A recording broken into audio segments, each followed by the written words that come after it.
যেই সময় এখন ঘড়িতে 11টা বেজে 40 মিনিট, এই 11টা বেজে 40 মিনিট আর কিছুক্ষণের মধ্যেই এই গোটা জায়গায় যান চলাচল নিয়ন্ত্রণ করা হবে। এখানে আর যানবাহন চলতে দেওয়া হবে না। তারপর একদমই শেষ মুহূর্তে যেটুকু টাচ বাকি সেইটুকু টাচ দিয়ে 4টা থেকে শুরু হয়ে যাবে কার্নিভাল বিসর্জনের বিশেষ শোভাযাত্রা।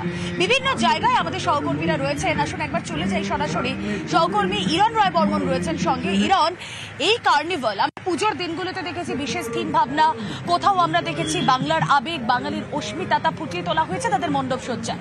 কার্নিভালের দিনও কিন্তু তার ব্যতিক্রম নয়। কার্নিভালের দিনেও এই আবেগকেই পুজো কমিটিগুলো পাথেয় করতে চাইছে, তাই তো? একদমই। কার্নিভাল উৎসবের একদম শেষ লগ্ন এবং সেই কার্নিভালে একাধিক পুজো অংশগ্রহণ করবে একের পর এক। রেড রোড ময়দান সংলগ্ন যাদের পুজো তারা তাদের মতো করে সাজিয়ে তোলার চেষ্টা করছেন।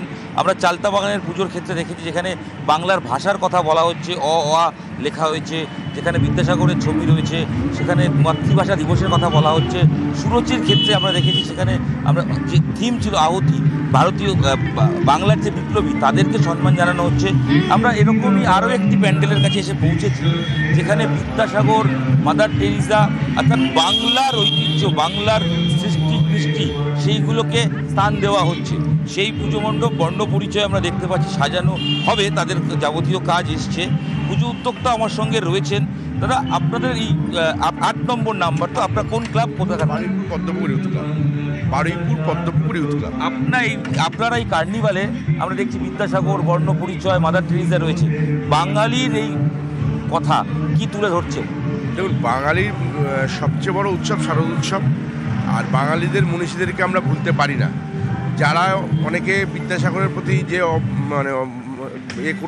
অসভ্যতম করেছিল, তারই এতে আমরা বিদ্যাসাগরের এটাকে তুলে ধরছি আমাদের আলোকসজ্জার মাধ্যমে। আলোকসজ্জা থাকে? আলোকসজ্জা থাকে। আর তার সঙ্গে বিশেষ কিছু আকর্ষণ? নৃত্যানুষ্ঠান থাকবে, আমাদের আদিবাসীদের মানে বাংলার যে সৃষ্টি সংস্কৃতির উপর ভিত্তি করে সেটা থাকবে। একদম। আমি একটু ছবিটা দেখাই। এই যে থিম সাজানো হচ্ছে, এখানে বিদ্যাসাগরকে রাখা হয়েছে, বর্ণ পরিচয়, বিদ্যাসাগর, যাবতীয় যে লাইটিং সেগুলোকে কিন্তু ব্যবস্থা করা হয়েছে। কিছুক্ষণের মধ্যে থেকে এই ট্যাবলোগুলো সাজানো শুরু হবে এবং সাজানো শুরু হলে বিকেল 4:30টায় যেরকম কার্নিভালের সময়, ঠিক তখন থেকেই এই প্রত্যেকটা পুজো যাত্রা শুরু করবে। এই যে পুজোর কথা বললাম পদ্মপুকুর, এই পুজো 8 নম্বরে রয়েছে। 9 নম্বরে আমরা দেখছি শ্রীভূমির পুজো রয়েছে। একের পর এক পুজো, প্রায় 90 থেকে 100টার মতো পুজো যারা কিন্তু এই কার্নিভালে অংশগ্রহণ করবে। বেশিরভাগ পুজোর ক্ষেত্রেই রুমেলা আমরা যেটা দেখছি সেটা হচ্ছে যে তাদের থিম যেমন জায়গা পেয়েছে, পাশাপাশি বাঙালি অস্মিতাকে সেটাকেও কিন্তু জায়গা দেওয়া হচ্ছে এবং বাংলার ঐতিহ্য, বাংলার সৃষ্টি কৃষ্টি, বাংলার সংস্কৃতি সেটা তুলে ধরার চেষ্টা হচ্ছে। আরও একবার কার্নিভাল মানে বিশ্বমঞ্চে, বিশ্ব দরবারে বাংলার সংস্কৃতিকে পৌঁছে দেওয়া, সেই বাংলার কালচার কৃষ্টিকে তুলে ধরার জন্য কার্নিভালকেই কিন্তু অনেকে বেছে নিয়েছেন। সেখানে বাংলা ভাষা, বাংলার গর্ব, বাংলার বিপ্লবী, বাংলার ইতিহাস, বাংলাময় কার্নিভাল হতে চলেছে, এটা এক কথায় বলাই যায়। রুমেলা, একেবারে বাংলার সর্বশ্রেষ্ঠ উৎসব দুর্গাপুজোর কার্নিভাল, সেখানেও বাংলা এবং বাঙালির আবেগ রয়েছে ভরপুর। সেই ছবি আরো একবার আপনাদের দেখাচ্ছি। আমি আমার সহকর্মী অসিতকে আরো একবার বলবো এই রেড রোডের ছবিটা তুলে ধরতে। রেড রোডে এখন শেষ মুহূর্তের প্রস্তুতি। রেড রোড জুড়ে আমরা দেখতে পাচ্ছি বিভিন্ন জায়গায় তা সাজিয়ে তোলা হচ্ছে, ফুল দিয়ে সাজানো হচ্ছে বিভিন্ন মঞ্চ, যেখানে মুখ্যমন্ত্রী মমতা বন্দ্যোপাধ্যায় এসে বসবেন। সেখানে কিছুক্ষণ আগে সিকিউরিটি চেক হয়েছে, বেশ কয়েক দফায় সিকিউরিটি চেক আরো হওয়া বাকি। যে ছবি আপনাদেরকে দেখাচ্ছি, এখনো পর্যন্ত যানবাহন চলাচল নিয়ন্ত্রণ করা হয়নি এই রেড রোডে।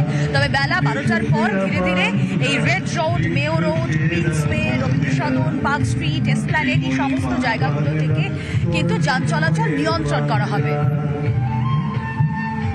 আপনাদের কাছে ছবিগুলো আমরা তুলে ধরছি এবং আপনাদেরকে জানিয়ে রাখি 20,000 দর্শকের জন্য বসার ব্যবস্থা করা হয়েছে এখানে। 9th ইয়ারের এই পুজো কার্নিভাল, দুর্গাপুজোর কার্নিভাল, 2016 থেকে শুরু হওয়া এই কার্নিভাল এবার শতাধিক পুজো এখানে অংশগ্রহণ করেছে খুব স্বাভাবিকভাবেই। তা দেখতে প্রচুর মানুষ ভিড় জমাবেন। 20,000 দর্শকের বসার জায়গা করা হয়েছে, কিন্তু নিউজ 18 বাংলার পর্দায় তারা দেখতে পারবেন সমস্ত ছবি সবার আগে, যারা এই 20,000 দর্শকের মধ্যে হয়তো আসবেন না, যারা বাড়িতে বসে টিভির পর্দায় নিউজ 18 বাংলার পর্দায় এই পুজোর কার্নিভাল দেখতে চাইবেন, তাদের কাছে সব ছবি সবার আগে আমরা পৌঁছে দেব। তাই তো বিকেল 4টায় কার্নিভাল শুরু হলেও আমরা আপনাদের কাছে কার্নিভালের সব ছবি পৌঁছে দিচ্ছি সকাল থেকে। এই ছবি আপনাদের কাছে পৌঁছতে থাকবো, তবে একটা ছোট্ট ব্রেকের পর।